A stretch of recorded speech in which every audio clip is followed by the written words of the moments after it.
Find પર click કરો. પહેલાં હજુ ક્લિક નથી થયું સાઈડ પર.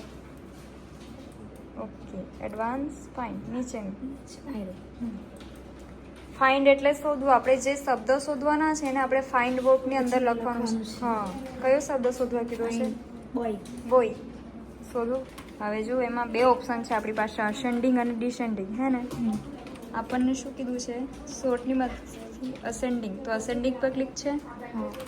એક જ મિનિટ, આખું ક્લોઝ કરો એકવાર. હવે ખાલી જેટલા નામો છે એટલા સિલેક્ટ કરો.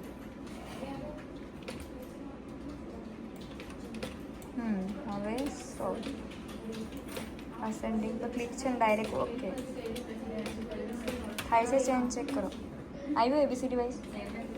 પાછું સિલેક્ટ કરીને હવે ડિસેન્ડિંગ કરી જવું. એટલે એમાં શું ઇફેક્ટ થાય છે તો ખબર પડી જાય. આમાં alphabets wise A to Z માં સેટ થયા છે. હવે ડિસેન્ડિંગ કરો. ઓકે હવે ઉલટું થયું. Z to A અને A to Z. પ્રેક્ટિસ વર્કના ફોલ્ડરમાં સેવ કરી દેજો, થઈ જાય તો.